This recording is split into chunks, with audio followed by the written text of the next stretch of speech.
मुरीद ने रो के कहा था, मुरीदों में बैठे थे गौसे आजम, आया रोने लगा, कहा हुजूर बहुत परेशान हूँ। फरमाया बताओ, कहा अलग में बताऊंगा हुजूर, इज्जत का मामला है।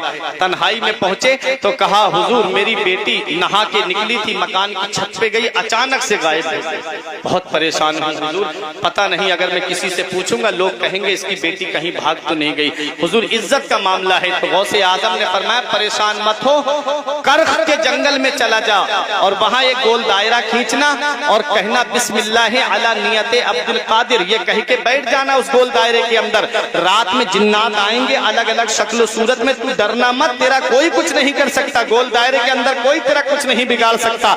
सुबह के वक्त जिन्नात का सरदार आएगा, जब वो तुझसे पूछे यहाँ क्यों बैठा है तो कह देना कि मुझे अब्दुल कादिर ने बिठाया है, और जब वो तुझसे पूछे कि हुक्म तब बताना कि मेरी अपनी बेटी का मामला। जब इतना कहा वो चले गए जंगल में, जाके बैठ गए। जंगल थे, पहाड़ी इलाका था, करख के जंगल में। रात जब देखा जिन्नात गुजर रहे थे डरावनी शक्लों में, डरावनी सूरतों में। सुबह को जब जिन्नात का सरदार आया, बोला यहाँ क्यों बैठा है, तुझे पता नहीं है जिन्नों के गुजरने की जगह है, तेरी जान भी जा सकती है। तो उन मुरीद ने कहा गौसे आजम के मैं यहाँ बैठा नहीं हूँ, मुझे बिठाया गया है। कहा किसने तुझे बिठाया है, कहा मुझे बिठाने वाले कुतुब रब्बानी महबूब सुबहानी पीर लासानी हुजूर सैयदना शेख अब्दुल कादिर जीलानी गौसे आजम दस्तगीर हैं। इतना सुनना था मेरे गौस का, सिर्फ नाम सुना सवारी से नीचे उतरा, घुटनों के बल बैठ गया जिन्नात का सरदार और कहता है बताओ मेरे आका ने मेरे लिए क्या हुक्म किया है, बताओ मेरे आका ने क्या हुक्म किया है मेरे लिए। इतना कहना था तो कहा कि सुन मेरी बेटी मेरी मकान के छत से गायब हो गई है, बताओ मुझे मेरी बेटी ढूंढ के दे। मेरे गौस ने कहा है कि तू ला करके देगा। उसने कहा किसकी मजाल जो गौसे आजम के मुरीद की बेटी पे गलत नजर डाले, किसकी हिम्मत हुई गौसे आजम के मुरीद की बेटी पे गलत नजर डालने की।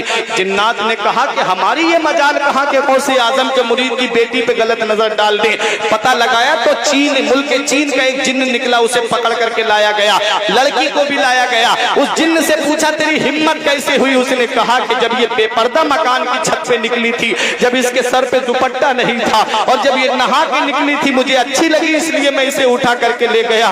मेरी प्यारी बहनों, अल्लाह ताला ने तुमको पर्दे का हुक्म दिया है, नबी ने तुम्हें पर्दे का हुक्म दिया है और जिन्नात की कसरत बहुत ज्यादा है। आज जो मामलात आप देखते हो मज़ारात पे जाकर के देखो औरतों का क्या हाल है, देखो कैसे कैसे मेले लगे हुए, कैसे खेलने वाली आपको नजर आएंगी।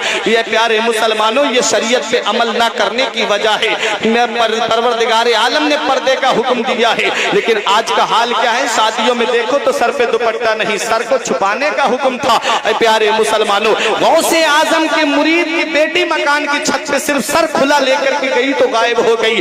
उस जिन्नात के सरदार ने कहा तेरी हिम्मत कैसे हुई, तूने गौसे आजम के मुरीद की बेटी को उठाया, उसकी गर्दन काट दी। उसके बाद कहा गौसे आजम के मुरीद से ये आपकी बेटी है, आप इसे ले जाइए। उसके बाद गौसे आजम के मुरीद ने पूछा था जिन्नात के सरदार से, अरे तुम गौसे आजम को कैसे जानते हो? तो जिन्नात के सरदार ने कहा तुम जानने की बात करते हो, अरे गौसे आजम सिर्फ इंसानों के पीर नहीं है बल्कि जिन्नात के भी पीर हैं। गौसे आजम की हुकूमत सिर्फ इंसानों पे नहीं चल रही है बल्कि जिन्नात पे भी चल रही है। गौस सकलैन कहा जाता है, इंसानों के भी गौस हैं और जिन्नात के भी गौस हैं। तब कहा जिन्नात के सरदार ने कि हम दुनिया के किसी भी कोने पे हो और गौसे आजम बगदाद में हो, हमारी तरफ जलाल की नजर उठा दे तो हमारे जिस्म के अंदर फौरन आग लग जाए। कहते हैं ये गौसे आजम की निगाह का ये आलम है। उसके बाद जिन्नात के सरदार ने एक जुमला कहा था, आप भी अपने अपने दिल की तख्ती पे लिख करके ले जाओ, सब सुनो। क्या कहा जिन्नात के सरदार ने, अरे गौसे आजम की शान तो ये है कि जिस मकान में, जिस घर में गौसे आजम का नाम लिया जाएगा, मेरी नस्ल का जिन्न उस घर में दाखिल नहीं हो सकता। जिस घर में गौसे आजम का नाम लिया जाए उस घर में, उस जिन्नात का सरदार कहता है मेरी नस्ल का जिन्न उस घर में दाखिल नहीं हो सकता। इसीलिए हम लिखते हैं या गौस अल मदद मकान के दरवाजे पे। ये है गौसे आजम। गौसे आजम की शान के सिर्फ जिन्नात नाम सुन ले तो कांपने लगे, थर थर कांपने लगे। गौसे आजम का वो मकाम व मर्तबा। लेकिन प्यारे मुसलमानों, शान देख लो, गौसे आजम का पैगाम लेके जाओ। मेरे गौस फरमाते हैं कि बेनमाजी को मुसलमानों के कब्रिस्तान में भी दफन मत करना। मेरे गौस फरमाते बेनमाजी कितना बड़ा गुनाह करने वाला है।